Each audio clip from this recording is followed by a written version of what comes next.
나와 있는 뭐 미국 브랜드들도 그렇고 어떤 뭐 일본 브랜드도 마찬가지고 우리 브랜드도 마찬가지지만 대부분이 아마 마스터 프랜차이즈 계약을 통해서 진행을 해외를 사업을 진행을 하고 있고 또 역으로 한국에 들어와 있는 해외 브랜드도 마찬가지로 그렇게 마스터 프랜차이즈 계약을 통해서 진행을 한다라고 생각을 할 수 있겠습니다. 그러니까 예를 들어서 이제 이것들이 갖고 있는 장점은 사실은 우리가 해외를 잘 이해하지 못하는 상태에서 해외에서 벌어질 수 있는 많은 리스크들을 효과적으로 해지를 하고 그리고 또 우리가 할 수 있는 최소한의 역할들을 통해서 사업들을 전개할 수 있다는 어떤 그런 장점이 있을 수 있을 텐데요.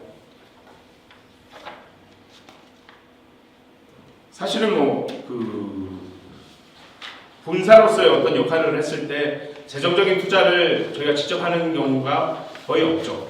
마스터 프랜차이즈 계약을 할 경우. 그렇지만 보통 만약에 fee를 받는다라고 하면은 사실 그 fee 같은 경우에 제가 드리고 싶은 말씀은 어떤 본사의 수익으로 판단하기보다는 이 사업을 키우기 위해서 그 나라에 재투자를 한다라고 생각을 하시는 게 좋을 것 같아요. 뭐 100% 다 그렇게 할 필요는 없겠지만 예를 들어서 현지 인원이 들어와서 예를 들어서 우리 그 사업자 안에서 교육을 받는 그런 상황 그리고 우리 인원들이 현지에 가서 로케이션들을 파악을 하고 그리고 현지에서 실질적으로 이 사업을 하기 위해서 지원하기 위한 어떤 그런 파견 비용들 이런 부분들을 fee로 충당을 하겠다. 우리가 투자를 해서 하진 않겠지만 그렇게 받는 돈으로 투자를 한다고 생각을 하시고 사실 제가 일본이랑 맨 처음에 사업을 진행했을 때는 그때는 fee를 굉장히 많이 받았어요. 그때는 1억엔을 넘게 받았어요. 1억엔 정도 받았습니다. 맨 처음에 100만 불 얘기하다가 그때 엔화가 더 좋더라고요. 그래가지고 1억엔으로 바꿔서 1억엔을 받았는데 사실은 지금은 그렇게 이제 fee를 사실 기대하기는 굉장히 어렵죠.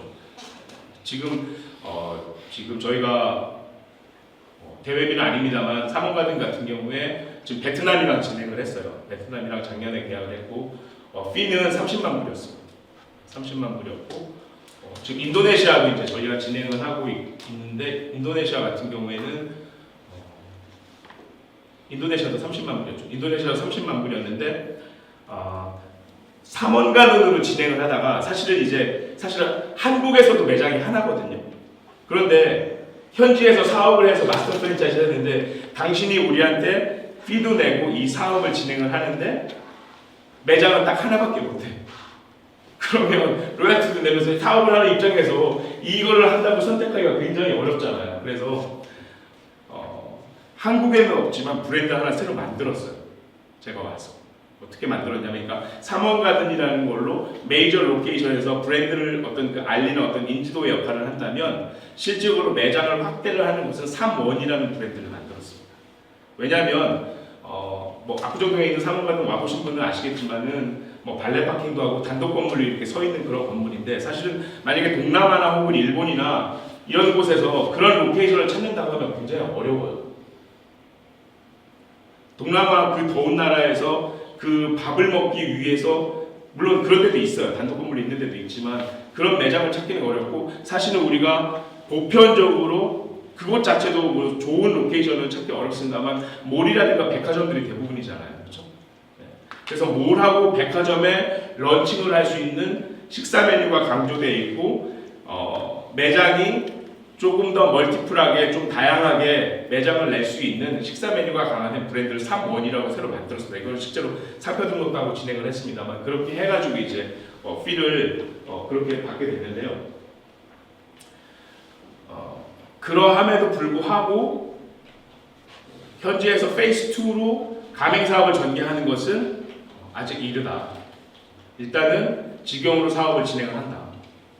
그 후에 혹은 다른 도시로 진입을 하거나 아니면 인접 국가에 당신이 이 사업을 통해서 추가로 진출하고 싶을 경우에는 그때는 이제 우선권을 주는 식으로 이제 저희가 그렇게 문제를 풀었죠. 우선 진출권을 주는 식으로 그렇게 문제를 풀었었습니다.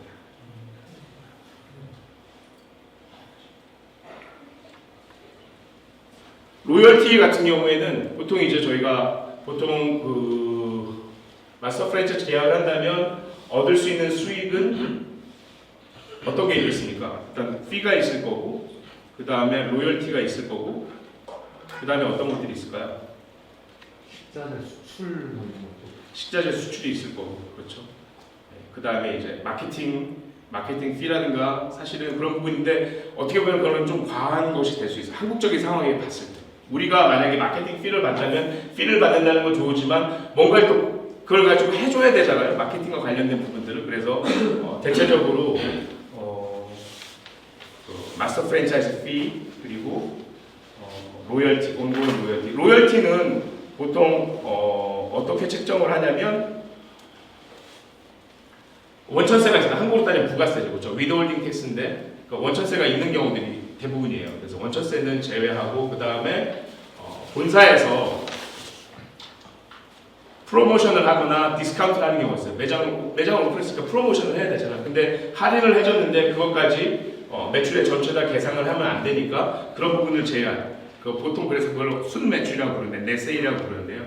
넷세일에는 이제 텍스를 제외하고 본사의 승인을 받은 프로모션, 본사의 승인을 받은 할인 행사. 예를 들어서 이제 대체적으로 저희 같은 경우에는 20% 정도 맥시멈, 20% 부분을 제외한 나머지 매출들. 그럼 여기서 이제 또 어떤 이슈가 벌어지냐면 돈은 뭘로 받습니까? 우리 돈으로 받는 건 아니잖아요. 걔네 돈으로 받는 것도 아니고 이제 달러로 받아야 되니까 어떤 환율을 기준으로 할 것이냐라는 부분들이 생기죠, 그렇죠? 그래서 보통 제 같은 거 이게 이제 보편적인 건데 두 가지가 있습니다. 첫 번째는 구글에 나와 있는 환율을 따르거나 네이버 같은 경우에는 그쪽에서 볼 수가 없으니까 구글에 나와 있는 환율을 따르거나 아니면 그 나라의 로컬 중앙은행이 고시하는 환율이 있습니다. 그 고시하는 환율 중에서 보통 우리가 로열티를 받는다면 그 전달의 것을 집계를 해서 그 다음 달에 보내는 거잖아요. 그렇죠? 그렇기 때문에 보통은 말일날 전체 한 그 전월에 말일날 고시한 환율 매매 기준율은 사실은 없고 그 중앙은행에서 고시하는 환율이 있어요. 그 환율에 따라서 예를 들어 인도네시아면 루피아인데 혹은 베트남이면 베트남 동인데 그 베트남 동을 미화로 환산한 금액을 기준으로 해서 저희한테 매출 리포트를 보내는 거죠. 매출 리포트를 보내면 그걸 가지고서 인보이스를 보내고 그 다음 달 말일 날까지 돈을 내는 걸로 그렇게 되어 있습니다. 만약에 이제 그것들이 이루어지지 않은 경우에는 연체율 적용을 해서 이렇게 하는 건데 사실 현실적으로 봤을 때 그것들을 적용해서 한다는 건 굉장히 어렵고 일단은 파트너를 선택을 해서 파트너랑 계약을 진행을 해서 사업을 진행을 하신다고 한다면 최소한 달에 화상으로든 아니면 전화가 됐든 이렇게 미팅을 진행을 하는 그런 정기적인 시간들을 갖는 것이 굉장히 중요합니다. 그래서 그 회의 시간을 통해 가지고 그 부분에 대해서 이제 서로 논의할 수 있도록 그렇게 시간들을 잡는 게 되게 중요하다고 생각합니다. 브랜드 스토리를 만든다는 것은 이제 이런 게 있는데요. 아까 이제 수출이라든가 식자재 수출이라든가 이런 걸 말씀을 하셨는데 사실은 예전에 비해서는 굉장히 좋아졌습니다만은 식품을 수출한다는 건 굉장히 어렵습니다. 굉장히 어려워요. 예를 들어서 이제 물론 이제 해외에서도 한국 분들이 유통이라든가 이런 것들을 하는 부분들이 있고 사실은 낙가마로 진행하거나 핸드캐리로 하는 부분들이 있어서 수출을 하는 경우들이 있긴 합니다만은 그것보다는 어떤 브랜드 스토리텔링을 통해서 식자재가 아닌 기물이라든가 유통하는 데 문제가 없는 그런 것들을 장비들을 개발하는 것이 좋겠다는 생각입니다. 저희 같은 경우에는 사실 그래서 불판을 굉장히 많이 수출을 합니다. 실제로 인테리어 소재로도 사용을 하고 가시면 입구에서 식당에 입구에 들어가면 웨이팅룸에다가 불판들을 이렇게 장식을 해놨어요. 그래가지고 그것들을 이제 하나의 어떤 브랜드를 알리는 어떤 요소로 삼아가지고 저희가 수출을 진행을 해요. 그래서 그런